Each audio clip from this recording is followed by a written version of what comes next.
Bonjour à tous, il est 9 heures et donc nous allons lancer cette webconf qui vient pour débuter l'année. Et donc c'est encore le moment pour moi de vous souhaiter une bonne et heureuse année 2021. Voilà, sachant qu'hier on a appris que ça prendrait un petit peu de retard dans l'allumage pour redémarrer notre activité. Et donc ça veut dire que ça nous laissera du temps encore pour se retrouver sur des webconf ou sur des moments de partage forcément un petit peu différentes. On a la chance d'accueillir aujourd'hui Amélie Caillet, qui fait partie des deux conseillers techniques fédéraux qui officient auprès du département du Morbihan. Et voilà, la remercier déjà de nous passer du temps, de nous donner du temps pour partager un petit peu son expérience. Voilà, et les féliciter aussi parce que avec Romain, ils ont véritablement développer et dynamiser leur département. Donc voilà, je tenais à les féliciter de vive voix. Et puis je vais laisser Amélie te présenter un petit peu plus amplement et te partager l'écran de façon à ce que tu puisses piloter. Pas de souci. Bonjour à tous. Et également meilleurs vœux à tout le monde, parce que je pense que j'ai pas vu encore tout le monde depuis le début de l'année. Alors, est-ce que là c'est bon? Ouais. Ok. Alors, hop, du coup j'ai plein de fenêtres qui sont ouvertes. Alors, essayer de. Alors, pas celle-là. Alors oui, bah du coup, donc je suis CTF depuis, enfin je travaille au comité depuis 2009 et j'ai obtenu mon brevet d'État en 2012, donc je suis passée CTF en 2012. J'interviens, j'ai pas mal de missions de développement au niveau du département et j'interviens plus particulièrement au niveau de la formation de la joueuse par rapport à tout ce qui est formation. Et depuis 4-5 ans, je me suis intéressée un peu plus à la catégorie U11, qui pour nous, dans le département, était une catégorie où les jeunes s'entraînaient peu et pas forcément de la meilleure des façons. Donc en fait, on a lancé un label il y a quelques années qui commence à porter un petit peu ses fruits. Et pour moi, du coup, la catégorie U11, c'est un peu récent. C'est-à-dire que du coup, je découvre encore des choses, on est encore en train de tâter le terrain. Ce que je vais essayer de vous présenter ce matin, c'est les constats que nous, on a pu faire déjà au niveau du département et pour avoir discuté un petit peu avec mes collègues bretons, il y a des choses qui se recoupent. Et puis, les priorités qui pour moi sont importantes à cet âge-là sur la catégorie U11. Alors, le premier constat qu'on peut faire sur cette catégorie d'âge-là, c'est qu'il y a pas mal de paramètres qui rentrent en ligne de compte sur cette catégorie. Le premier qui est pas, qui est pas comment dire, qui est très important, c'est l'environnement favorable au U11. Alors quand je parle d'environnement, c'est tout ce qui va être environnement familial, l'environnement social, les interactions qu'il va y avoir à droite et à gauche, et avec aussi les dirigeants et les entraîneurs. Donc ça, c'est des choses qui sont importantes à prendre en compte. Et puis après, il va y avoir toute la partie basket un petit peu, les entraînements, comment les jeunes s'entraînent, le nombre de fois où ils s'entraînent, avec qui, voilà. L'encadrement, alors aussi bien l'encadrement sur les entraînements, mais aussi sur les matchs le week-end. On sait très bien que c'est une catégorie d'âge qui, depuis quelques années, quand même, est entraînée par des entraîneurs salariés et des entraîneurs qui sont compétents. Mais l'encadrement le week-end, on sait souvent que c'est des parents qui peuvent intervenir. Et donc, du coup, je pense qu'on doit pouvoir agir sur cette partie-là aussi. Et puis, du coup, les contenus. Qu'est-ce qu'on doit mettre dans cette catégorie d'âge-là? Moi, le constat que je vois souvent quand je vois des matchs de U11 le samedi, c'est qu'on veut faire jouer les U11 comme des seniors. Alors, on veut qu'ils fassent des passes, on veut qu'ils jouent placés, sauf que c'est pas du tout la catégorie où ils vont pouvoir faire ça. Les priorités pour moi, pour un U11, c'est que le jeune, il va prendre du plaisir. Et souvent, on associe ça à la victoire. C'est-à-dire que du coup, on se dit, on gagne, tout le monde prend du plaisir. Sauf que c'est pas forcément le cas, c'est même souvent pas forcément pas du tout le cas. Les jeunes, ils vont prendre du plaisir quand ils vont réussir à faire quelque chose. Du coup, c'est là-dessus que nous, on doit s'appuyer et notamment faire passer ce message-là aux adultes et notamment aux parents.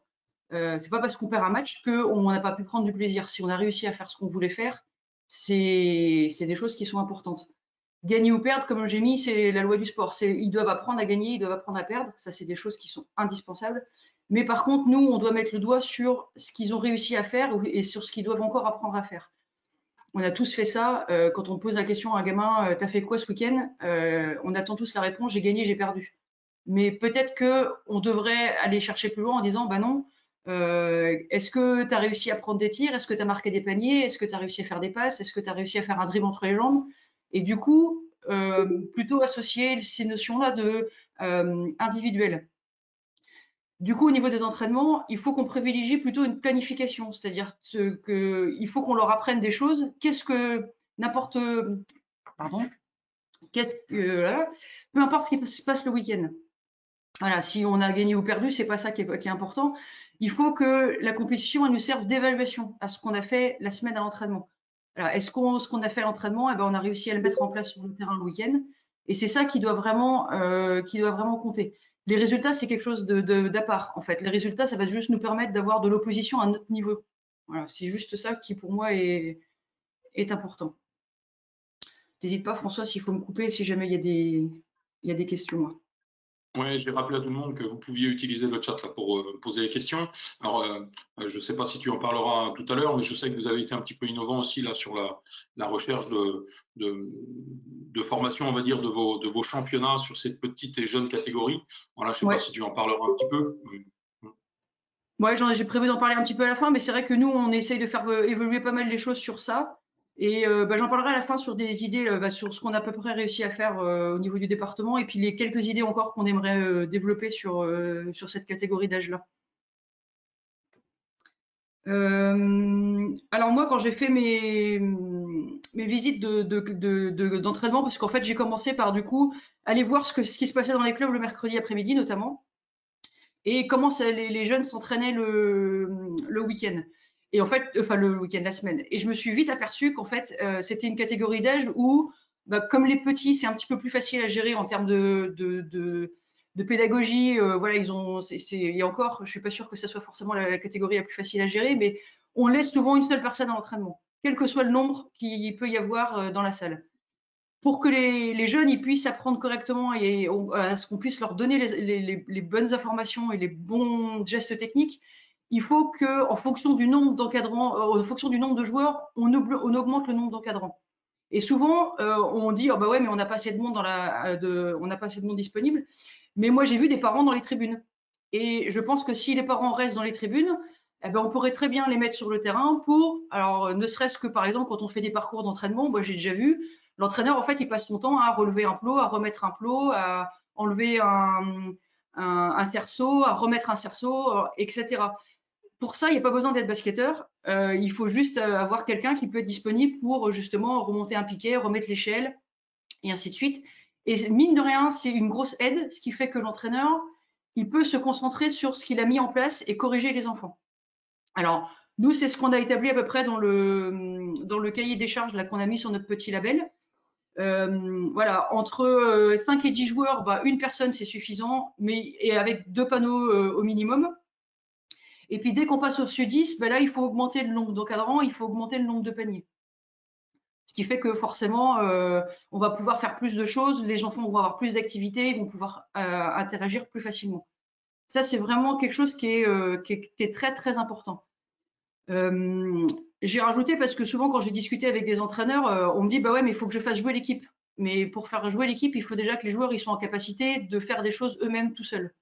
Et donc ce qui est essentiel à cet âge-là, c'est qu'on s'occupe du joueur et pas de l'équipe. D'accord. Moi, je prône même au niveau du département, là on est en train d'essayer de faire comprendre ça à des dirigeants, parce que les entraîneurs sont plutôt conscients de ça, que les U11, ils n'ont pas besoin de s'entraîner par équipe, ils ont besoin de s'entraîner par niveau de jeu. Et que du coup, c'est comme ça qu'ils vont progresser et ainsi de suite.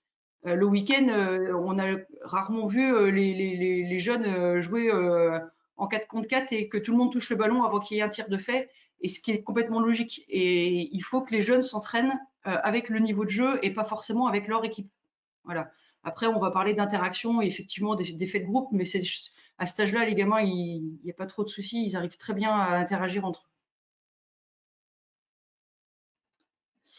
eux. L'autre chose qui est importante, c'est d'installer les bonnes conditions à l'entraînement. C'est-à-dire que il faut Oui, qu'on Amélie. apprenne aux jeunes à écouter aux entraînements et il faut que nous on mette les bonnes conditions pour que les jeunes puissent écouter et apprendre. J'ai mis que la notion de règle de vie, elle est très très importante. Nous, quand on fait les formations animateurs qui existaient avant là, le constat, tout le monde nous dit bah ouais mais vous c'est facile, vous avez des jeunes qui sont déjà doués, ils écoutent tous. Et puis du coup, mais nous en club, on a des gamins, c'est pas toujours facile. Et quand on leur dit, mais est-ce que vous avez mis des règles de vie à l'entraînement? Eh ben, en fait, les trois quarts du temps, bah non, en fait, il n'y a pas de règles de vie à l'entraînement. C'est-à-dire que les enfants, quand le coach y parle, bah, tout le monde parle ou tout le monde dribble. Et rien que ça, déjà, c'est des petites choses sur lesquelles les jeunes, quand on leur donne quelques règles de vie à respecter, eh ben, du coup, c'est bien plus facile à gérer. Sur la tenue, alors moi, c'est un truc qui me marque assez, sur la tenue des jeunes à l'entraînement. Nous, le premier stage de détection qu'on fait avec des U11, moi, je passe les premières 10 minutes à refaire faire les lacets aux jeunes, en fait, parce que du coup, les lacets des gamins, ils sont jamais bien faits. Donc, c'est des petites choses, mais en fait, quand on leur pose la question, bah, en fait, personne leur a jamais rien dit.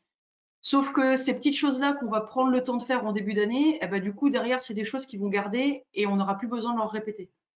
Donc voilà, c'est des petites choses sur lesquelles il faut vraiment insister.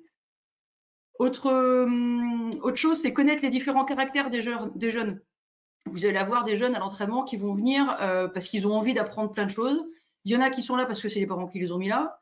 Il y en a qui sont là parce qu'ils ont juste envie de s'amuser avec les copains parce que du coup, il y a deux, trois copains à l'école qui sont là. Et donc, nous, en tant qu'entraîneurs, il faut qu'on soit conscient de ça. C'est-à-dire que du coup, on va peut-être pas demander la même chose à des jeunes qui n'ont pas envie de, je sais qui m'a message, mais qui n'ont pas envie d'apprendre les mêmes choses. Et donc, du coup, on va pas pouvoir avoir la même exigence. Voilà. On va pouvoir peut-être demander plus de choses à un gamin qui a vraiment envie de progresser et ainsi de suite, plutôt qu'à un gamin qui a juste envie de venir faire sa séance de basket et qui va juste, voilà, à qui on va donner les bases et qui va peut-être pas, qui va mettre plus de temps peut-être à se décider à apprendre beaucoup. Amélie, Oui, pardon. là, ça c'est souvent des choses qui ressortent, hein. C'est vrai, comme tu l'as dit, des entraîneurs qui s'occupent de ces équipes-là. Mais est-ce que toi, tu as des choses à proposer dans l'organisation des entraînements qui favorisent ce que tu viens de dire, à la fois que les gens ils soient un petit peu par niveau, à la fois que on s'intéresse à ce qu'ils recherchent eux au travers de leur activité. Voilà, est-ce que toi, tu as des petites choses à partager, on va dire? Alors, j'ai mis après sur la petite diapo, alors, sur des situations notamment de comment gérer un petit peu les différences de niveau, voilà, sur des gamins. Et alors, c'est quelque chose qui, moi, m'interpelle un peu hein, sur l'histoire des gamins. C'est un peu nouveau, ça, sur est-ce que c'est des joueurs qui ont envie d'apprendre ou est-ce qu'ils sont juste là pour s'amuser? Moi, c'est quelque chose, pour l'instant, on n'a pas creusé. Est-ce qu'il faut leur poser la question? Enfin, comment amener les choses un petit peu? Ça, c'est des choses sur lesquelles on tâte encore un peu le terrain. Le constat qu'on a fait, c'est notamment, alors c'est parce que je l'ai mis sur la différence garçon-fille, par exemple. Ça, c'est des choses sur lesquelles, par contre, moi, je fais des constats assez extraordinaires. C'est que moi, je me suis rendu compte qu'on ne demandait pas la même chose aux garçons et aux filles, ou on leur demande peut-être pas assez non plus, on ne demande pas assez aux filles par rapport aux garçons, par exemple. Alors moi, je le fais ce constat-là sur ça. Je suis pas encore, on n'a pas encore fait le constat sur effectivement les différences d'apprentissage entre les jeunes qui veulent vraiment apprendre et puis ceux qui sont juste là pour s'amuser en fait. Moi, pour l'instant, j'ai pas d'outils pour évaluer ça. Je me pose encore la question sur comment justement déterminer un petit peu ces choses-là. On est capable de voir tout de suite un gamin quand on va proposer un exercice qui va le mettre en place dans les capacités d'apprentissage, mais sur les envies, je suis pas encore au point là-dessus. Sur la différence filles-garçons, par contre, le constat que nous on fait, c'est que moi je me pose la question de savoir s'il faudrait pas qu'on demande plus aux filles qu'aux garçons d'ailleurs. Parce que on a tous fait ce constat-là quand on fait des entraînements avec les jeunes. Les garçons, quand ils arrivent dans une salle, on n'a pas besoin de leur dire de prendre un ballon et d'aller tirer. Ils le prennent, ils vont tirer direct. Les filles, si on leur dit pas de prendre le ballon et d'aller tirer, ben en fait, elles attendent qu'on leur dise d'aller le faire. Et je pense que c'est à nous aussi de faire en sorte que les filles, on leur demande tout le temps plus de choses parce que les garçons, naturellement, ils vont le faire. Et donc ça, c'est des petites choses sur lesquelles on est en train aussi d'essayer de travailler pour que les filles atteignent le même niveau que les garçons, puisque nous, le constat qu'on fait sur le département, c'est qu'à l'heure actuelle, il y a un fossé entre les garçons et les filles au même âge. D'accord. Il y avait une question de Sébastien qui demandait comment expliques-tu aux enfants et aux parents la notion de groupe de niveau. Alors, je sais qu'il y a des clubs qui l'ont déjà mis en place. En fait, on propose juste plusieurs créneaux d'entraînement en fait aux joueurs. Alors, l'avantage, c'est que quand tu as plusieurs salles, enfin, quand tu as deux terrains, bah, c'est plus facile parce que du coup, ils sont tous au même créneau d'entraînement et après, tu gères juste les groupes d'entraînement sur place. Après, bah, c'est d'expliquer aux parents entre les débutants et les confirmés. Voilà, et je pense que forcément, il y a des différences par rapport à ça. Et surtout de faire comprendre aux parents que le jeune va pouvoir plus s'exprimer si on le met dans un groupe d'entraînement de son niveau que si on le met avec des joueurs qui sont de toute façon plus forts. Ou inversement d'ailleurs, si on met le joueur plus fort et qu'on le met avec des débutants, il va pas du tout prendre de plaisir parce que, alors oui, il va réussir tout ce qu'il va faire, mais il va jamais avoir d'opposition. Et donc, il faut être capable de gérer un petit peu ces choses-là. Tous les clubs qui l'ont fait à l'heure actuelle chez nous sont vraiment contents du résultat parce que, bah, en fait, tout le monde y trouve son compte. Donc ça, c'est des choses sur lesquelles ça fonctionne vraiment bien. Et après, bah, le week-end, ça, c'est toute la problématique des matchs et des compositions d'équipe, où j'en parlerai un petit peu sur la fin. Mais déjà sur les entraînements, faire des groupes de niveau et aussi demander aux jeunes, parce que ça, par contre, c'est quelque chose qui est fait. Combien de fois tu veux t'entraîner dans la semaine? Alors, effectivement, il y a des jeunes qui vont répondre une fois par semaine. Donc, il y a ceux-là, on va leur trouver un créneau. Mais ceux qui veulent s'entraîner plus de fois dans la semaine, eh ben, du coup, il faut vraiment leur proposer quelque chose parce qu'ils ont une motivation et que c'est avant 12 ans qu'on apprend le plus de choses. Et donc, du coup, il faut vraiment qu'on soit en capacité dans les clubs de proposer plus de séances d'entraînement en U11, à contrario des U17 par exemple. C'est-à-dire que pour moi, il faudrait plus privilégier un créneau supplémentaire sur des U11 que sur des U17. Ok, il y a deux petites questions qui ressortent sur est-ce que tu sens que les jeunes filles retiennent mieux les consignes ou retranscrivent mieux un petit peu les consignes? Et puis, est-ce qu'il y aurait un intérêt à mixer les entraînements, d'avoir des garçons et des filles sur les mêmes séances? Alors la mixité, oui, moi je suis complètement pour. Clairement, je pense que ça permet aux filles d'évoluer contre des garçons et donc du coup de s'opposer. Et pourquoi pas dans le sens inverse, à des garçons débutants d'avoir un peu moins d'opposition face à des filles peut-être et de pouvoir s'exprimer d'une meilleure façon. Donc pour moi, c'est évident que si on peut faire des entraînements mixtes, moi je trouve que c'est pas inintéressant. C'était la première question, j'ai oublié. C'était concernant la retranscription des consignes. Est-ce que tu Ah vois une ouais. différence marquée? Alors la différence entre les filles et les garçons, c'est que les filles vont être beaucoup plus attentives que les garçons, mais il y a des garçons qui sont en capacité de reproduire très bien les consignes, même si on a l'impression qu'ils sont peut-être un peu moins attentifs. Mais par contre, les filles vont toujours rester dans ce qu'on leur demande. C'est-à-dire que voilà, si on leur dit de faire droite-gauche, elles vont faire droite-gauche sans problème, même si la situation à un moment donné ne va pas leur permettre de faire ça. Je prends des situations, on leur demande de faire du tir en course et puis il y a quelqu'un qui passe devant, elle s'arrête, bah, du coup elle tire pas, alors que les garçons vont tirer. Voilà, les filles sont très scolaires. Souvent, c'est un peu le constat qu'on fait. Alors que les garçons vont toujours avoir cette notion quand même d'aller essayer de faire quelque chose.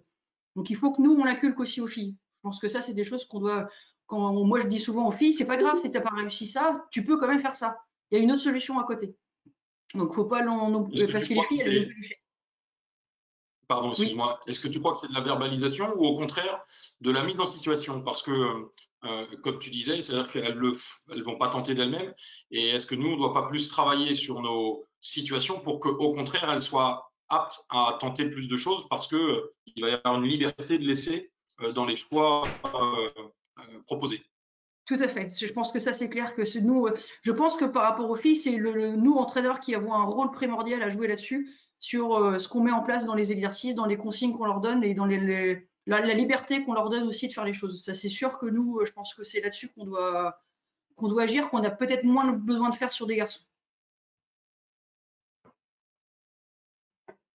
Ok, merci.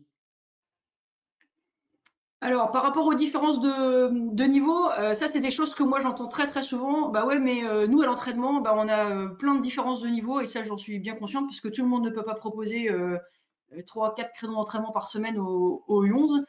Et donc, il faut qu'on arrive à trouver des solutions, c'est-à-dire que sur un même exercice, bah, faire en sorte que chaque joueur puisse faire l'exercice, mais à son niveau de jeu. Alors, il y a certainement d'autres solutions, hein, mais j'ai mis quelques idées là que moi j'ai pêché un petit peu à droite à gauche. Notamment, alors jouer sur le ballon et la taille du ballon. Alors c'est-à-dire que bah, du coup, peut-être diminuer la taille du ballon pour des débutants qui n'arriveraient pas à le tenir dans les mains, ou augmenter la taille pour les plus forts, passer avec des tailles 6 par exemple plutôt que des tailles 5. Changer de ballon carrément. Alors ça, c'est Pascal Thibault qui avait proposé ça quand il avait fait son intervention sur le tir en course et que j'avais trouvé très intéressant sur le fait de prendre un ballon de volley ou un ballon de hand qui est soit moins lourd, soit plus petit, et donc du coup qui permettrait de pouvoir faire le bon geste technique sans que le ballon nous gêne, et derrière d'incorporer le ballon de basket. Donner différentes consignes, c'est-à-dire que du coup, un joueur qui n'arrive pas ou un joueur qui est vraiment en réussite, eh ben d'augmenter ou de diminuer un petit peu les consignes techniques qu'on peut leur demander pour que sur le même exercice, ben, chacun puisse faire à son niveau. Augmenter ou diminuer la vitesse d'exécution, voilà, limiter le nombre de dribbles ou augmenter le nombre de dribbles pour qu'un joueur puisse réussir à faire la situation. Et ben, du coup, c'est ce qu'on a un petit peu évoqué avant, c'est changer les joueurs de groupe d'entraînement. Voilà, si vraiment on voit qu'un jeune est vraiment au-dessus, bah, peut-être que c'est plus intéressant qu'il aille s'entraîner avec les U13 que de rester avec les U11. Et inversement, alors notamment la facilité là, de peut-être mettre un garçon avec les filles, qui du coup sera moins en difficulté que de le mettre peut-être avec des U9 où du coup là c'est peut-être un peu plus compliqué dans la tête de descendre de catégorie. Mais voilà, d'essayer de trouver des solutions pour que du coup chaque joueur puisse vraiment progresser à son niveau.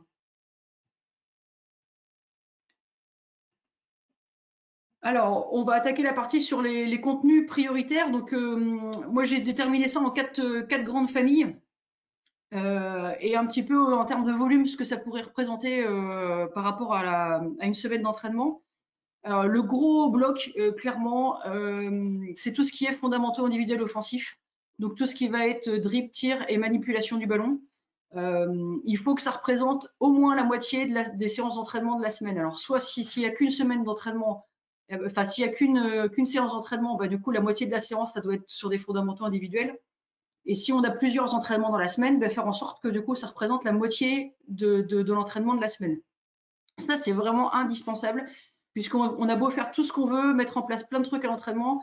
Si le jeune avec le ballon, il n'arrive pas à se déplacer, il n'arrive pas à tirer, eh ben, du coup, on ne sera pas en capacité de faire des choses. Et donc, c'est vraiment indispensable que les joueurs ils aient le ballon dans les mains le plus possible à cet âge-là. L'autre gros thème des U11, c'est tout ce qui va être la partie 1 contre 1. Donc, alors on parle de tout terrain, je l'ai remarqué après, mais du coup, c'est vraiment important qu'on parle de ça. Aller vers le 1 contre 0, être capable du coup d'aller marquer un panier tout seul, mais aussi de battre un adversaire et de franchir un adversaire sur le demi-terrain et sur le tout-terrain. Ça, c'est vraiment deux gros blocs qui sont très très importants. Vous avez tous vu des matchs de U11.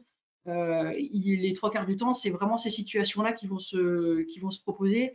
Être capable de battre l'adversaire que j'ai en face de moi et être capable d'aller marquer le panier avec un adversaire ou tout seul. Et après, les deux autres contenus qu'on voit souvent, c'est toutes les situations de surnombre, évidemment, 2 contre 0, 2 contre 1, 3 contre 1. Je pense que ça, c'est des situations qu'on voit très très souvent chez les petits. Et après, parce qu'on a quand même ça ça arrive sur les demi-terrains, les situations de 3-3, 4-4, où on va partir du tout-terrain et on va arriver peut-être sur des situations de demi-terrain, mais qui représentent quand même très très peu de situations sur les matchs de U11. Mais il faut quand même qu'on puisse en produire quelques séquences à l'entraînement. Alors j'ai essayé de vous reproduire ça un petit peu sur des temps, en fait, par rapport à une séance d'entraînement d'1h30 ou si on a 3 heures d'entraînement dans la semaine, ce que ça peut représenter un petit peu en termes de volume. Voilà, où vous vous rendez compte que sur les situations de 1h30, on est sur des fondamentaux de 35 minutes à peu près. Voilà, sur une séance d'1h30, il faut qu'on arrive à peu près à faire 35 minutes de séance de fondamentaux, 25 minutes de 1 contre 1. Voilà, alors 1 contre 0, 1 contre 1, je vais vous présenter quelques situations après. Et puis après, des situations de jeu de surnombre ou de position. Par contre, c'est très très important que toutes les situations se fassent sur tout terrain. Moi, j'ai vu plein de situations d'entraînement où en fait les jeunes ne font que du demi-terrain. Et du coup, on me dit, bah ouais, le week-end, quand ils jouent, ils sont fatigués. Bah oui, ça me surprend pas beaucoup parce que du coup, à l'entraînement, ils ne font que des situations de demi-terrain. Alors, c'est pas de la faute de l'entraîneur, c'est que l'entraîneur, souvent, quand il fait ça, c'est qu'il est tout seul et que pour gérer le groupe d'entraînement, bah, c'est plus facile pour lui de les mettre sur des demi-terrains que sur des tout-terrains. Il y a J'ai une mis un petit question peu avec nous près. sur la place de l'opposition parce que il y a une question qui dit est-ce qu'on ne pourrait pas simplement se servir du match de week-end pour dire que l'opposition a ce fait là? Comment toi tu ressens les choses? Alors moi, personnellement, c'est un peu ce que je pense, c'est-à-dire que du coup, pour moi, le 4-4 à l'entraînement, il n'a pas forcément d'utilité. C'est plus que c'est dans les coutumes qu'on a habituelles de faire du jeu. Comme moi, j'ai posé la question à des entraîneurs, bah ouais, on fait plaisir aux gamins, ils sont contents, ils font un match à la fin de l'entraînement. Donc c'est un peu plutôt dans ce sens-là où en fait où les coachs le font d'ailleurs, hein, quand on en discute un peu avec eux. Moi, je pense effectivement que le match de week-end serait suffisant et ça nous permettrait d'avoir plus de temps pour développer encore les situations de fondamentaux de 1 contre 1, voire de surnombre, parce que je pense que faire du surnombre, c'est quand même bien à l'entraînement. Mais c'est vrai que moi, les situations de 4-4, je suis pas forcément. Ça me choquerait pas si on n'en fait pas dans la semaine et qu'on n'a que le week-end pour avoir ces situations-là, en fait. Ouais. Petite Voilà. question, tu l'aborderas peut-être, je ne sais pas après, mais vous ayant vu travailler aussi avec vos sélections, je sais que vous faites pas mal de travail aussi autour de la motricité, la coordination. Là, tu l'as Ouais. pas noté, mais parce que Non. ça fait partie des blocs que tu as mis. Alors moi effectivement je pense que ça c'est des choses sur lesquelles on n'a pas beaucoup encore creusé ce thème-là et je pense que chez les petits ouais enfin chez les U11 alors nous on le fait parce que c'est vrai qu'on voit bien que quand on commence à faire de la corde à sauter avec les U13 c'est un peu compliqué. Enfin, on a beaucoup de jeunes qui sont pas capables de faire de la corde à sauter et je pense que c'est des genres de choses qui pourraient effectivement attribuer un temps. La problématique c'est que les gens qui s'occupent des U11 n'ont pas forcément toujours les compétences par rapport à ça et que du coup on a préféré privilégier tout ce qui était un petit peu fondamentaux, un contre un, sachant que nous, on n'est déjà pas des experts de ces domaines-là. Mais voilà, nous, par exemple, sur le clé qu'on met sur la section sportive, là, qu'on est en 6e, 5e, on a un protocole de 16 minutes toutes les semaines où on associe corde à sauter, gainage, proprio. Et du coup, les jeunes ont un petit protocole de 16 minutes à faire sur ces thèmes-là. Effectivement, je pense que c'est des protocoles qu'on pourrait redescendre sur des catégories U11 qui ne sont pas compliqués à mettre en place et qui ne demandent pas forcément une grande connaissance par rapport à la partie physique, entre guillemets.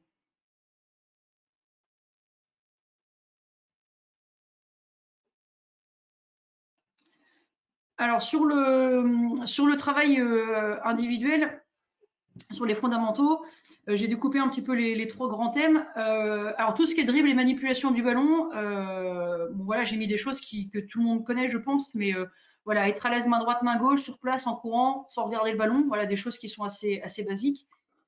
J'ai pas mis de situation là parce que je pense il existe tellement de vidéos maintenant sur les réseaux sociaux, alors notamment la chaîne YouTube de la Brest Basketball Coach, qui quand même partage pas mal de vidéos sur ça. Euh, je pense que voilà, si on veut aller chercher un petit peu d'exercice, on peut aller sur les réseaux sociaux et on peut vite trouver plein de choses. Ce qui est, moi j'ai mis, plus on varie, plus on a de l'attention de la part du jeune. C'est-à-dire que plus on va lui proposer des nouvelles choses, plus ça va l'intéresser et plus ça va être intéressant. Enfin, intéressant pour nous aussi à mettre en place. Je pense que avoir des balles de tennis à l'entraînement, avoir des ballons de baudruche, voilà, si vous avez l'occasion d'aller voir des vidéos sur des petits exercices avec des ballons de baudruche, c'est très ludique et du coup on leur permet de travailler d'une autre façon.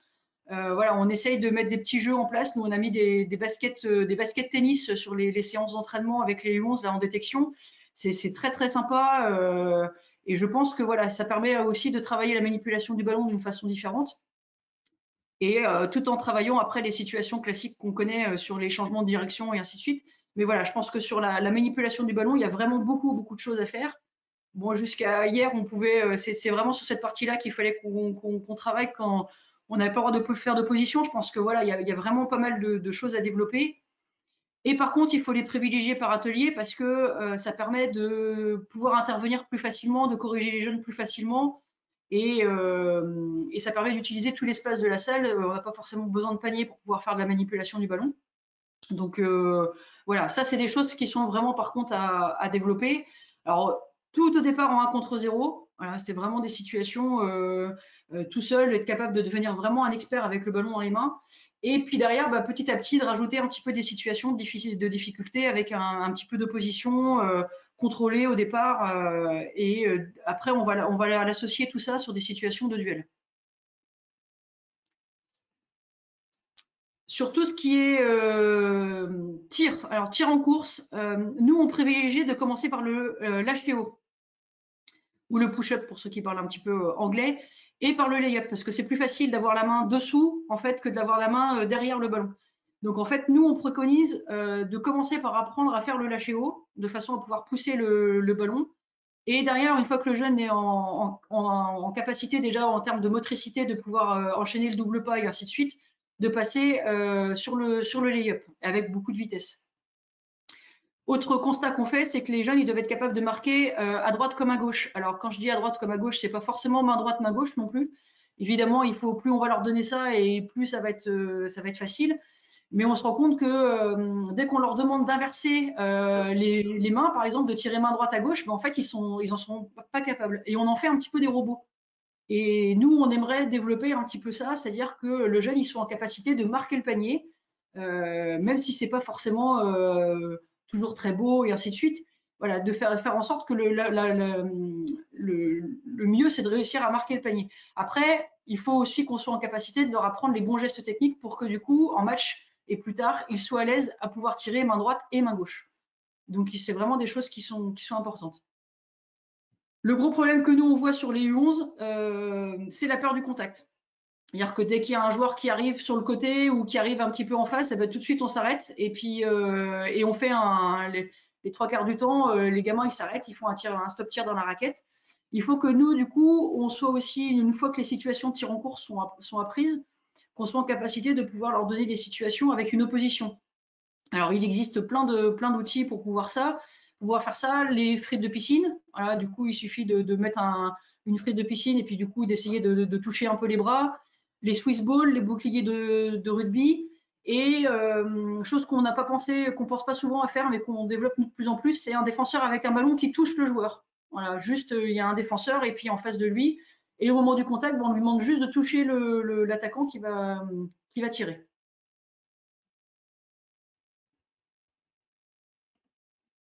Hop, le tir extérieur.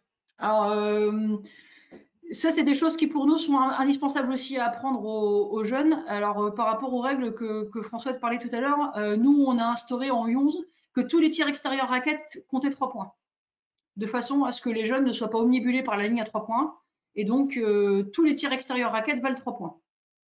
Ce qui fait que ça favorise aussi les prises de tir, les initiatives des joueurs.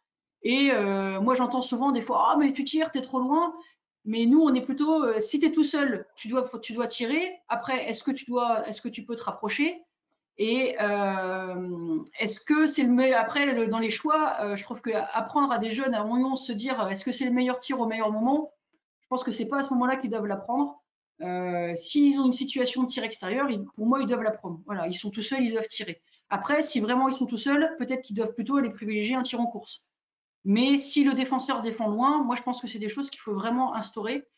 Et l'avantage d'avoir supprimé en fait entre guillemets la ligne à 3 points, c'est que du coup les jeunes ils prennent des tirs et ils sont pas omnibulés par la ligne.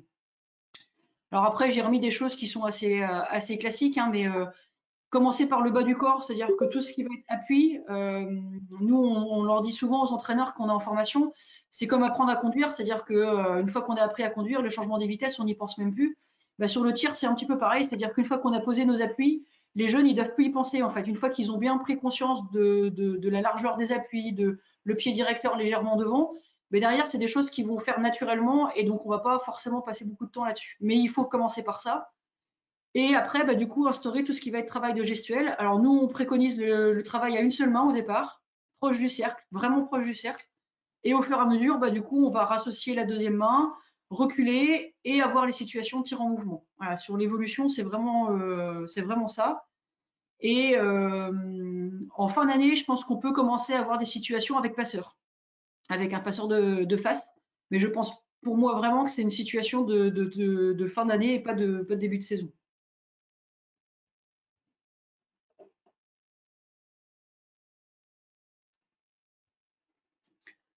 Sur tout ce qui est travail de 1 contre 1. Alors, on va partir du 1 contre 0, bien évidemment, et on va aller vers les situations de 1 contre 1 Alors, je précise bien, c'est toutes les situations de 1 contre 1, tout terrain. C'est-à-dire que nous, on fait pas de demi-terrain en U11.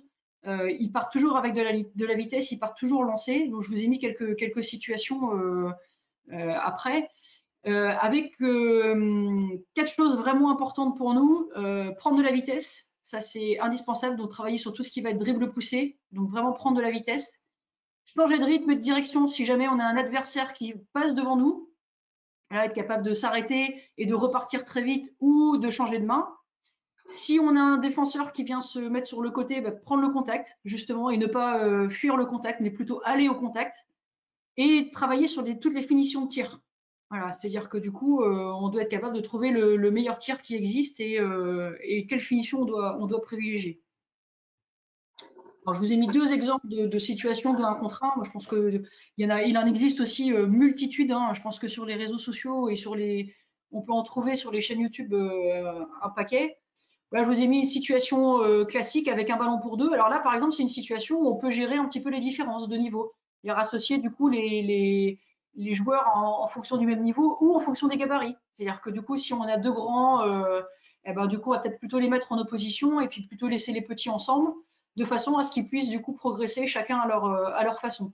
Donc là, c'est un petit parcours de plot, hein, du coup, avec un attaquant, un défenseur. On peut jouer sur les distances de plot. Voilà, si on veut que l'attaquant ait vraiment beaucoup d'avance, bah, du coup, on va mettre un parcours de plot un peu plus long au défenseur. Et puis, si on veut, au fur et à mesure que le défenseur repasse devant l'attaquant, bah, du coup, on va réduire un petit peu ces situations-là. Et autre chose qui est très, très importante sur les situations-là, c'est de jouer les rebonds offensifs. Voilà, on a tendance à dire un seul tir, mais si on veut que les jeunes ils aillent au rebond, il faut absolument que nous, dans les situations de duel, on insiste pour que la séquence elle s'arrête, soit quand il y a un panier, soit quand c'est le défenseur qui a pris la balle. Voilà.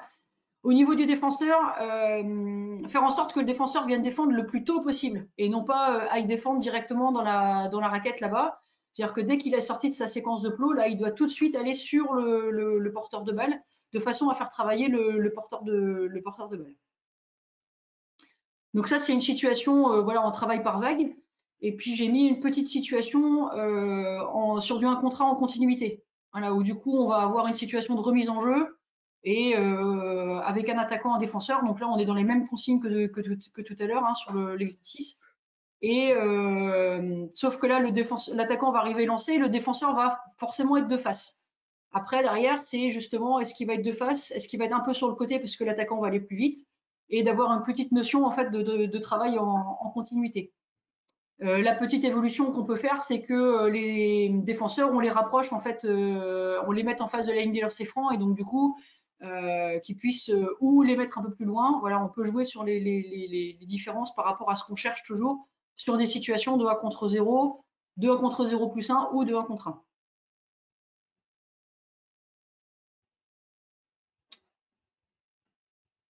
Je pense que le PowerPoint, on devra pouvoir le mettre à disposition après, je pense, François, sur le. Oui, tout à fait. On l'associera à la vidéo aussi, voilà, qu'on enregistre là. Okay. Alors après, sur les situations de surnombre, j'ai mis, alors voilà, l'objectif de ça, alors ce que j'ai mis le surnombre, surtout ce qui est important à cet âge-là, c'est la relance en fait. À partir du moment où on a récupéré le ballon, d'être capable de vite relancer le jeu vers l'avant, c'est souvent ça qui va se passer. Et c'est là qu'on peut avoir des situations de surnombre. Donc j'ai mis deux situations sur la notion de relance de jeu. Qu'on peut faire du coup en 2 contre 0, 2 contre 1, 3 contre 1, là où c'est chaque entraîneur va pouvoir gérer par rapport au nombre de joueurs qu'il a aussi et par rapport au niveau de ces jeunes.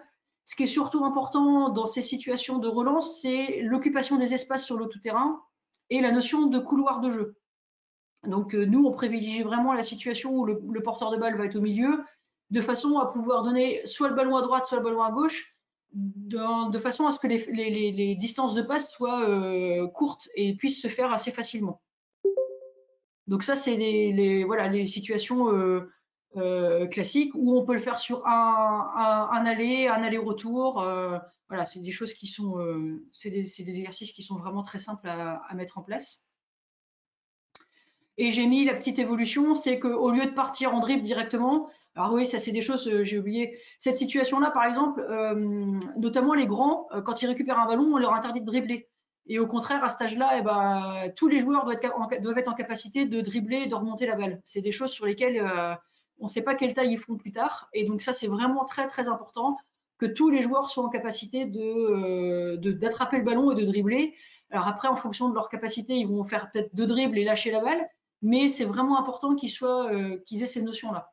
Donc soit vous avez encore la notion de je prends le ballon, je peux dribbler tout de suite, ou la notion de je récupère le ballon et je vais sortir le ballon sur le côté.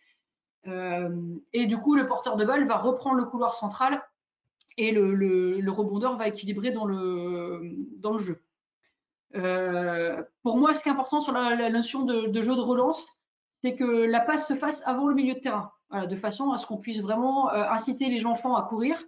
Moi, le constat que je fais sur des matchs de U11, c'est qu'en fait, les joueurs ne courent pas devant le ballon.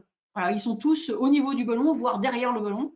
Mais en fait, on les incite pas du tout à courir devant le ballon. Et donc, c'est pour ça qu'après, on n'arrive pas à faire les situations de passe. Quand nous, on récupère les jeunes en détection, là, c'est vraiment on passe un temps fou là-dessus, en fait, à leur faire comprendre qu'ils doivent absolument être devant la balle et pas au niveau du ballon. Voilà. Donc ça, c'est des choses qui sont vraiment très importantes pour nous là-dessus. Et derrière, donc là, moi, j'ai présenté les situations sans défenseur, mais évidemment, on peut rajouter un défenseur, on peut rajouter deux, on peut rajouter des défenseurs qui sont déjà placés, on peut rajouter des défenseurs qui rentrent dans le jeu à un certain moment. Voilà, c'est des petites choses qu'on peut faire évoluer pour que les jeunes travaillent aussi les situations et en fonction du défenseur, puissent faire des choix.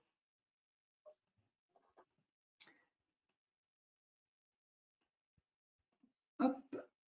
J'ai mis une situation de yo-yo sur la situation de relance là. Alors là, je l'ai mis en 3 contre 3. C'est pareil, on peut la faire en 3 contre 2, on peut la faire en 3 contre 1. Il y a plein de situations. Là, ce qui nous intéresse dans cette situation-là, c'est notamment dès que la situation, dès qu'on a. Alors, on va travailler beaucoup les situations de transition, c'est-à-dire que dès que j'ai fini d'attaquer, je passe défenseur. Dès que la situation est finie, les attaquants peuvent rentrer. Et donc là, on a mis, la situation démarre avec chaque équipe a un ballon et dès que la situation est finie, ils peuvent partir en dribble tout de suite. Et on peut le faire également avec obligation d'une remise en jeu. La petite différence qu'il va y avoir, c'est que sur la première situation, comme chacun a une équipe, les attaquants vont souvent avoir de l'avance, donc on va pouvoir un petit peu gérer les situations de couloir de jeu et ainsi de suite. Et par contre, quand on est obligé d'avoir la remise en jeu, les défenseurs seront un petit peu plus près et on va avoir plus de situations de duel déjà au départ, d'être capable de franchir son adversaire et après derrière de libérer les ballons vers l'avant pour enchaîner sur les notions de couloir. Donc voilà un petit peu. Bon, c'est des choses que je pense beaucoup connaissent, hein, mais. Il y avait une question tout à l'heure, Amélie, concernant le travail d'endurance. Bon là, je suis pas intervenu tout de suite parce que on voit bien qu'au travers en fait des exercices que vous proposez, voilà, le temps de mobilisation va favoriser ce développement-là de l'endurance. Ouais, c'est pour ça que nous, j'en reviens un petit peu sur les situations de tout-terrain, c'est-à-dire que si on fait du tout-terrain tout le temps, les enfants naturellement vont développer cette capacité un petit peu à faire des traversées de terrain. C'est pour ça que nous, les situations où on va faire des allées, on va les privilégier quand on aura peu de joueurs pour que du coup on puisse qu'ils aient un temps de récupération quand même après leur traversée de terrain. Par contre, les situations de yo-yo, là où ils sont nombreux, on va plutôt enchaîner les allers-retours de façon à ce que on ait des situations qui ressemblent à ce qu'ils ont le week-end. Donc, ce travail d'endurance, il va se faire là. Les U13, par exemple, nous qu'on a au clé, par contre, on a une séance d'aérobie toutes les semaines. Qu'on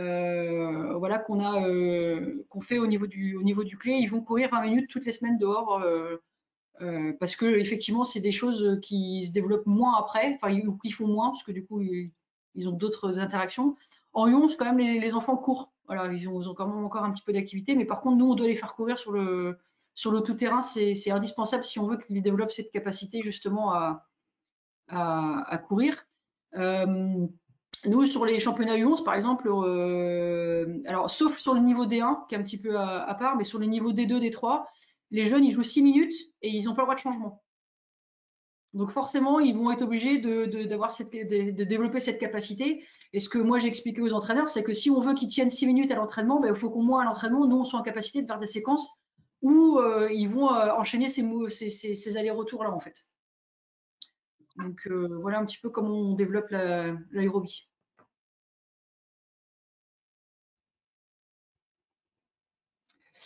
Euh, alors, j'ai parlé de l'opposition un petit peu sur ça. C'est un petit peu la fin de la situation de relance, en fait. C'est un petit peu l'occupation des espaces. Ce que nous, on fait avec les sélections départementales et que du coup, on a instauré au niveau des U11 assez tôt, c'est que le joueur qui est à l'opposé du ballon, en fait, coupe très vite du côté du ballon. Ça nous amènera 3 cas que je vous présenterai tout à l'heure là. Donc la priorité, c'est évidemment que le joueur il soit en capacité de jouer son duel, s'il peut jouer son duel.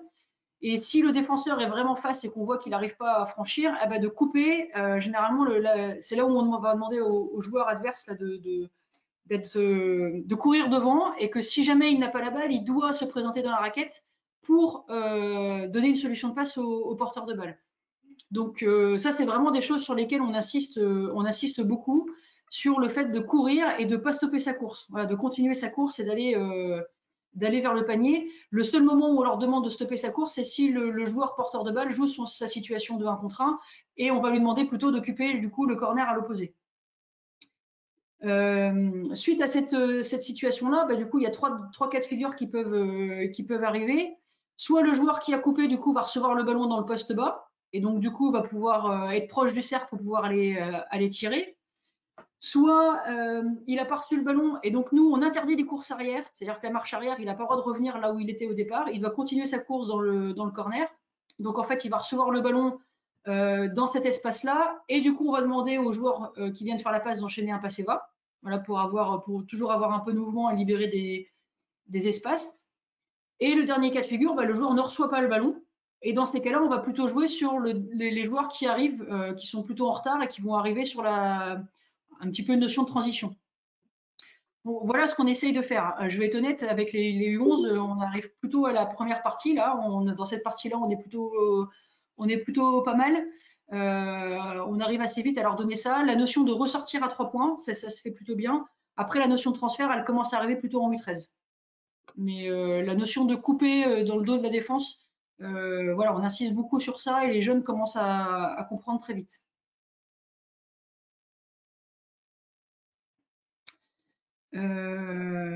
Et enfin, je vous ai mis une petite diapo sur la partie de demi-terrain parce que c'est quand même des situations qui peuvent arriver, alors notamment sur les remises en jeu qu'il peut y avoir sur la ligne de fond. Voilà, nous c'est un petit mouvement voilà qu'on met en place avec les U11 sur je donne mon ballon, je le coupe, alors une situation de passer bas ou je fais couper le joueur de l'opposé. En fait, on leur donne quelques règles par rapport à ça. C'est qu'ils doivent toujours se retrouver, s'ils n'ont pas la balle, derrière la ligne à 3 points. Ils ont le droit de couper dans la raquette. Après, il faut juste qu'on arrive à leur trouver. Plutôt les joueurs de l'opposé, en fait, du ballon vont couper dans la raquette.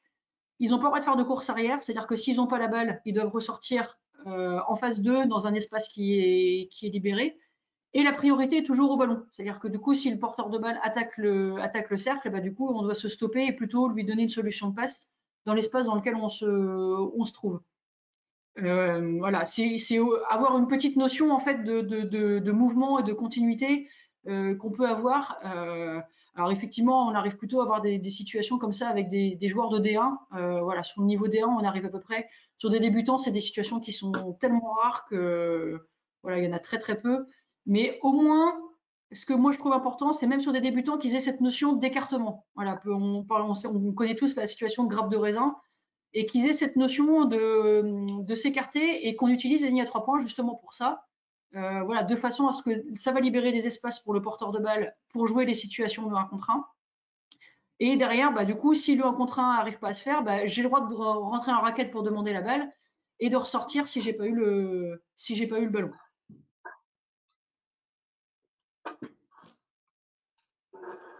Voilà un petit peu sur les contenus, les contenus prioritaires que nous on a sur cette catégorie d'âge-là. La petite dernière diapo, là, c'était un petit peu justement sur les modifications qu'on a fait de championnat. Et je pense au niveau de la Bretagne, parce que du coup, j'ai consulté un petit peu mes collègues. Je pense que presque tout le monde maintenant joue en 4 contre 4 et en panier à 2,60 m, ce qui n'était pas le cas encore il y a 2-3 ans, je pense. Donc, c'est des choses qui sont pour nous importantes. Alors, pour moi, les paniers à 2,60, c'est simplement parce que le rapport de taille entre un enfant et le panier, c'est le même qu'entre un adulte et le panier à 3,05 derrière. Donc pour nous, c'était vraiment important de jouer sur des paniers à 2,60 parce qu'ils développent des tirs. Alors on a vu des jeunes faire des laybacks en U11 qu'ils n'auraient jamais fait sur des paniers à 3 mètres, à 3 mètres 05. Donc c'est vraiment des choses qui sont pour nous très très importantes. Euh, donc ça, c'est les choses qu'on a réussi à faire à peu près sur la Bretagne. Au niveau du championnat chez les U11, nous on a essayé de faire des.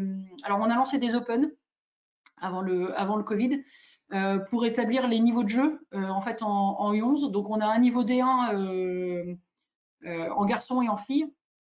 Et après, on a des niveaux D2, D3 où les règles sont un petit peu différentes. Sur la D1, en fait, ils jouent avec les règles de U13, sauf qu'ils jouent en 4 fois 7 minutes. Alors, ils ont droit au changement, ils ont droit, voilà, on joue un petit peu plus sur la compétition. Par contre, sur les niveaux D2, D3, on joue en 6 fois 6 minutes, mais sans remplacement. Voilà. Donc, du coup, on est les joueurs, alors sans remplacement évidemment, sauf s'il y a un cas de bobo ou ainsi de suite. Mais voilà, c'est vraiment les situations. Et on remet depuis quelques années tous les scores à zéro à chaque fin de carton en D2, D2, D3. C'est-à-dire que du coup, on compte le nombre de points par carton gagné, ce qui fait qu'on repart, voilà, même si on a gagné le premier carton 20 à 11, bah, du coup j'ai 3 points, mais moi, même si j'ai perdu le carton, j'ai toujours un point. En fait, à la fin du match, ça évite d'avoir des scores avec des zéros qu'on a connus tous, qui existent vraiment. Donc ça, c'est des choses qu'on a réussi à mettre en place là-dessus. Et du coup, sur la situation de tir extérieur hors de la raquette à 3 points. Voilà, ça c'est des choses, voilà. Les autres réflexions qui sont en cours actuellement chez nous, c'est la notion de l'arbitrage. Alors, moi, je serais favorable à ce qu'on arbitre les matchs de 11 comme on le fait à l'entraînement, c'est-à-dire sans sifflet et à la voix, en fait. Voilà, c'est-à-dire que du coup, vraiment instaurer de façon à ce que les gamins jouent et qu'on n'arrête pas le jeu toutes les 10 secondes. Moi, je vais même pousser le bouchon un peu loin. Moi, je suis pas pour les fautes individuelles en U11 parce que moi, voir un gamin sortir à 5 fautes, ça me fait un peu mal au cœur pour lui. Donc, je pense que c'est pas ce qui est essentiel. À la rigueur, les fautes d'équipe, mais c'est vrai que voilà, pour moi, l'essentiel c'est qu'on joue. On serait favorable à ce qu'il n'y ait même pas que les arbitres ne touchent pas le ballon sur aucune remise en jeu, que ça soit en zone avant ou en zone arrière, de façon à ce qu'on puisse voilà, jouer vite, travailler sur les transitions, voilà, que les jeunes ils aillent chercher les ballons, ils fassent les remises en jeu. J'ai perdu la balle, je défends tout de suite, mais que l'arbitre ne touche pas la balle. Et d'avoir vraiment une espèce d'arbitre, mais qui soit comme un entraîneur à la fin des séances d'entraînement, où quand on fait du 4-4, bah, généralement on arbitre le match voilà, sans sifflet. Et ben, moi je prendrais un petit peu cette notion-là. Autre chose qui m'interpelle un petit peu sur la taille du ballon, en fait, entre la transition U11, U13, moi je trouve que il passe de taille 5, 2,60 m à taille 6, 3,05 m. Moi je pense que ça serait pas mal de réfléchir sur le fait de mettre un taille 6 à 2,60 m en U11, de façon à ce que quand ils arrivent U13, ben, ils aient que la transition avec le panier qui change. Voilà, moi c'est une réflexion qu'on se pose. Tout le monde n'est pas d'accord avec ça, mais moi alors peut-être au moins sur les niveaux D1, je pense que déjà, je sais que j'en ai discuté avec certains entraîneurs qui le font déjà, notamment à partir de janvier, en fait, quand ils commencent à travailler un peu sur la saison d'après. Donc ils commencent déjà à mettre les tailles 6 avec les jeunes. Moi je pense que ça pourrait être une bonne solution. Et le dernier, bah, c'est suite à des problèmes de comportement qu'on a eu dans les salles, alors aussi bien de coach ou que de parents, c'est l'affichage des scores sur les panneaux d'affichage pendant les matchs. Moi, je pense que si on supprimait les panneaux, c'est arrivé en fait sur un club qui a eu une panne de panneaux, et en fait, on s'est vite rendu compte que bah, c'était vachement mieux pour tout le monde, c'est-à-dire que personne s'occupe du score, les gamins ils jouent, les coachs ils coachent, Et les parents, ils n'ont pas le score pour. Alors, il y a toujours des parents qui vont noter les scores, hein, ça, là-dessus, c'est sûr que on l'empêchera pas. Mais au moins, les jeunes, ils sont pas omnibulés par le panneau d'affichage. Les coachs non plus, parce que je pense qu'on est tous pareils, on a tous un œil sur le panneau d'affichage. Si on n'a pas le score, du coup, on va s'occuper un petit peu plus des jeunes et on va peut-être permettre aux jeunes d'évoluer plus facilement. Donc, voilà, c'est des petites choses sur lesquelles si on avait dû reprendre là, si on avait pu reprendre avec les U11, on avait demandé ça. Nous, à la rentrée, là, que les scores ne soient pas mis sur les panneaux d'affichage, mais qu'on ait que le temps. Voilà. Par contre, qu'on ait le temps, parce que je pense que c'est important que les jeunes sachent gérer aussi le temps sur le terrain et qu'ils voient un petit peu les notions de chrono. Voilà. Je pense que ça, c'est des choses importantes. Après, qu'il y ait une feuille de match pour avoir les scores, pour pouvoir faire des poules de niveau et ainsi de suite, moi, il n'y a pas de, il y a aucun problème là-dessus. Il faut qu'on puisse faire des poules de niveau et que les jeunes puissent jouer à leur niveau. Mais vraiment, virer le score sur le panneau d'affichage, je trouve que ça serait pas mal. Voilà les quelques réflexions qu'on avait. D'accord. Merci Amélie. C'est, en tout cas, on voit qu'il y a une logique de développement et associée à des règles qui favorisent en fait l'implication des gens à la fois dans leur encadrement, on va dire, des équipes en leur donnant des petites règles, parce que je pense que ça, c'est ce qui fait un petit peu la force. Et puis derrière, voilà, les contenus viennent compléter le tableau. Voilà, on est quasiment arrivé au bout de l'heure et je t'en remercie aussi. Alors, si certains veulent poser une question, là, vous pouvez brancher le micro et puis directement interpeller Amélie si vous souhaitez.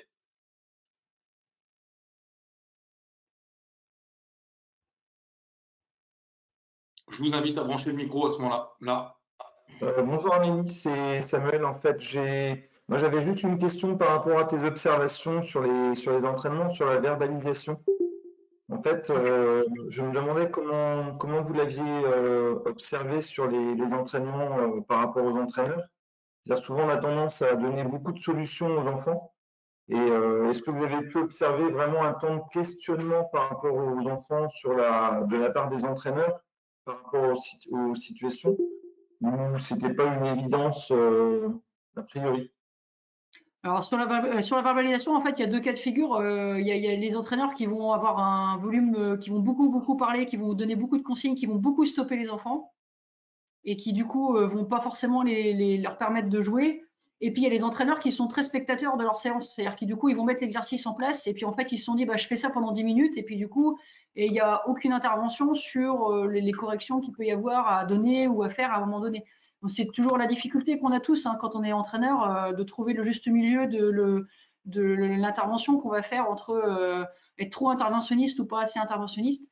Je pense que ça c'est des choses qu'il faut qu'on c'est un petit peu personnel et peut-être d'avoir un jugement. Moi, le constat que j'avais fait quand j'avais fait les séances d'entraînement, surtout à l'époque, alors maintenant c'est moins le cas, mais à l'époque c'était souvent des gens qui n'étaient pas experts de la catégorie. Alors nous, on a quelque chose qui est de spécifique dans le Morbihan, qui n'y a peut-être pas dans les autres régions ou dans les autres départements, c'est qu'on a Profession Sport 56. Et en fait, on a beaucoup de clubs qui n'ont pas les moyens d'avoir un salarié à temps partiel ou à temps complet et qui en fait font appel à Profession Sport pour avoir des éducateurs sur les catégories U11 notamment et qui sont pas forcément des gens basketteurs et qui sont du coup des gens qui sont soit des footballeurs, soit des handballeurs, soit des rugbyman et qui du coup viennent faire la séance d'entraînement pour encadrer les jeunes et donc la partie contenu technique basket elle n'existe pas du tout en fait. Donc ils mettent en place des séances d'entraînement qui sont pas les situations pédagogiques, elles sont, mais sauf que le contenu en lui-même, y a pas grand-chose dedans, quoi. Donc nous, ce qu'on voulait, c'était vraiment faire comprendre au club qu'il fallait mettre sur les 11 des gens qui étaient connaisseurs au moins des fondamentaux individuels, des consignes techniques, et qu'on puisse du coup leur donner un petit peu ça. Après, sur la verbalisation, j'ai pas trop fait, il y a pas trop de choses qui m'ont choqué, quoi.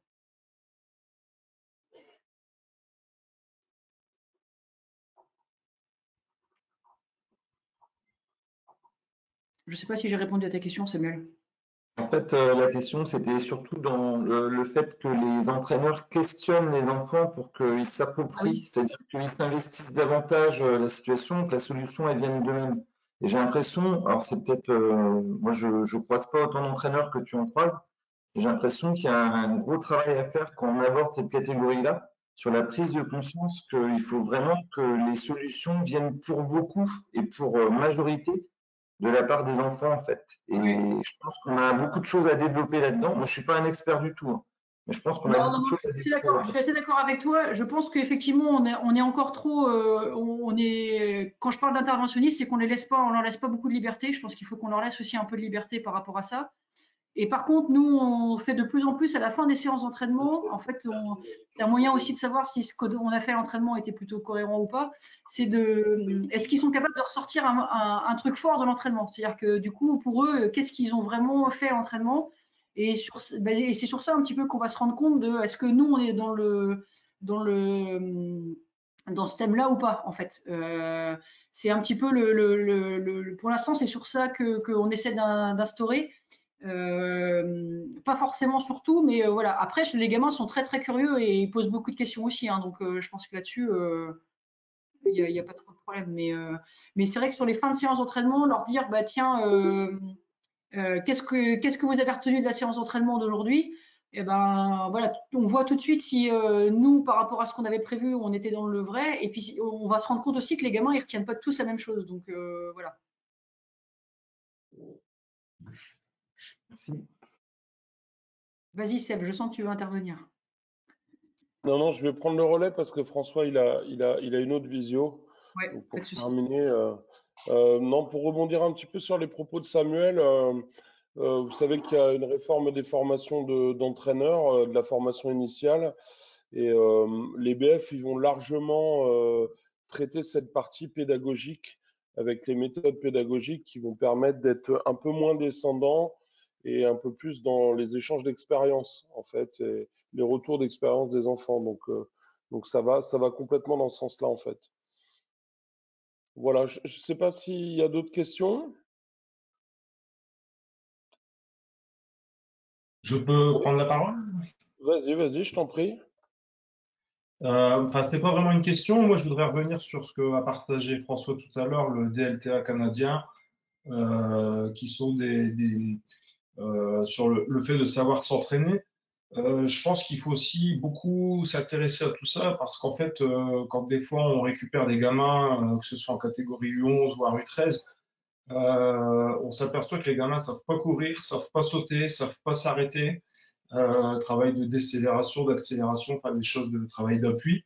Et je pense que c'est important aussi de travailler à ça, en fait, à ce que les enfants soient capables de, bah, déjà, avant d'être des basketteurs, aussi des athlètes. Et c'est pour ça que je pense que le travail de motricité, d'échelle, enfin, de choses comme ça, sont aussi importants, je pense, dans les catégories. Enfin, c'est un truc que je voulais juste signaler. Enfin, Ouais, je sais ouais, pas c'est si le développement athlétique, il est primordial. C'est l'âge d'or des apprentissages. Amélie l'a dit tout à l'heure, hein, la catégorie U11. Mais je pense aussi que dans le DLTA, apprendre à s'entraîner, c'est aussi des capacités, développer des capacités sur l'écoute et sur la retranscription. C'est-à-dire l'écoute des consignes, être en capacité, par exemple, de pouvoir garder son ballon et d'être disponible mentalement pour pouvoir écouter les consignes. Et être en capacité aussi moi j'appelle ça les joueurs télécommandes, c'est-à-dire des joueurs qui font exactement ce que l'on a demandé rapidement.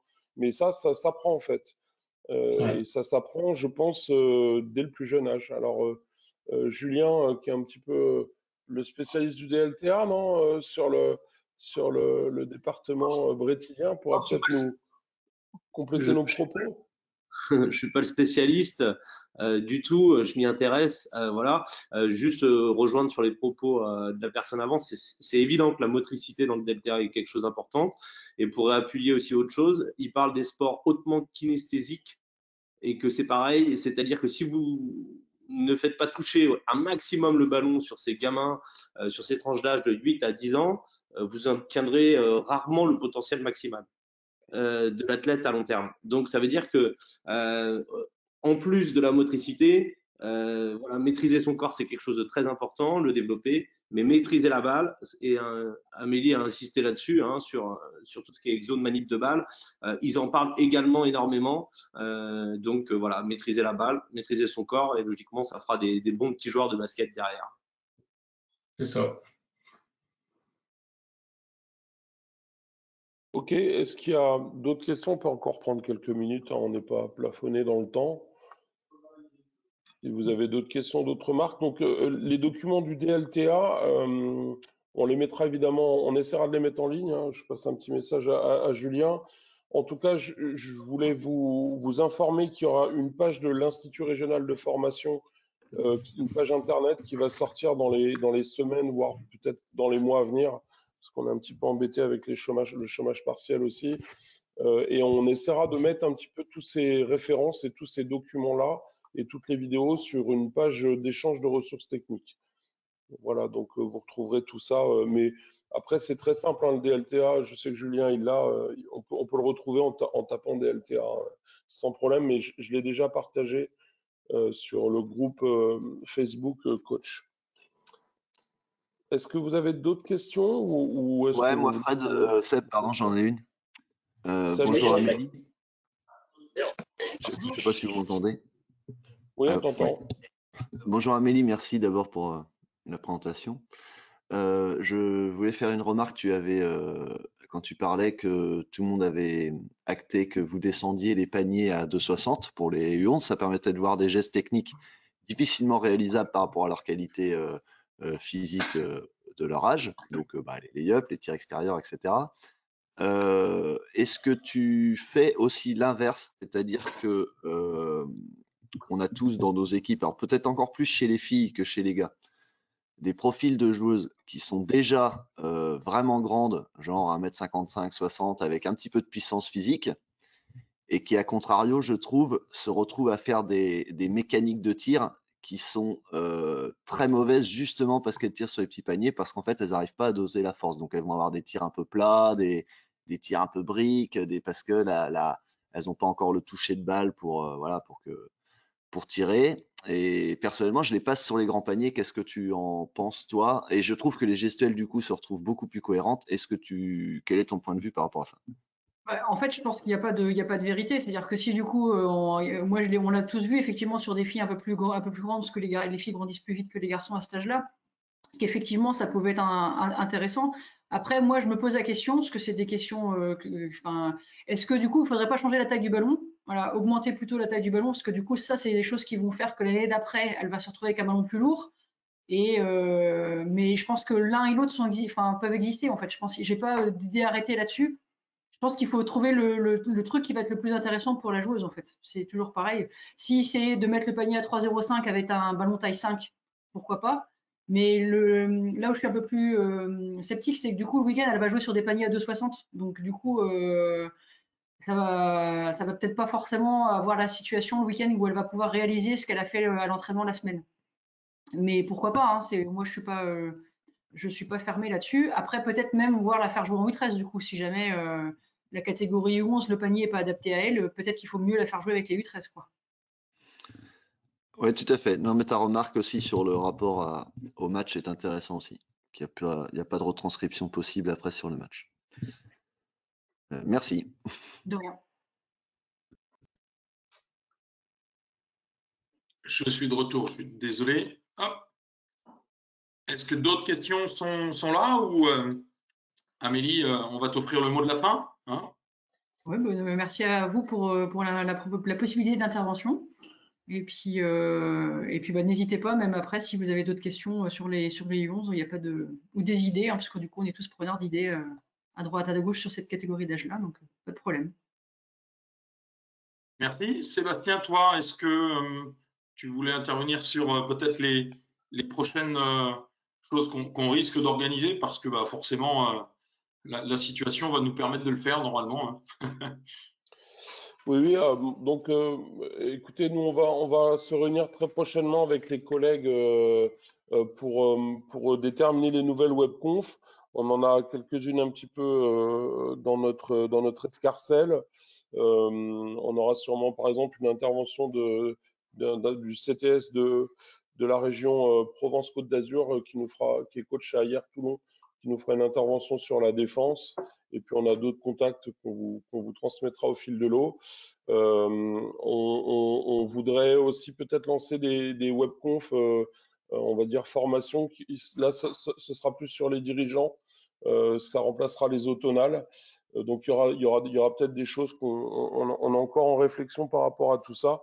Mais effectivement, le mini-confinement qu'on va revivre, on va essayer d'être toujours présent sur la Brest Coach. En tout cas, le gros projet pour nous, c'est de sortir la page Internet dont je vous ai parlé il y a quelques minutes. Voilà, donc n'hésitez pas aussi à nous faire remonter si vous avez des besoins ou des sujets que vous voudriez voir traités dans les webconf. On trouvera les intervenants à mettre en face, sans problème.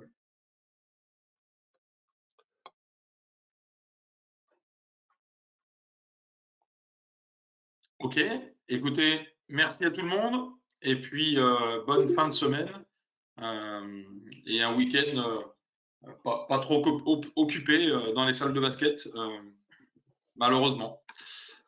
Bonne journée à tous. Merci Amélie. Salut, salut.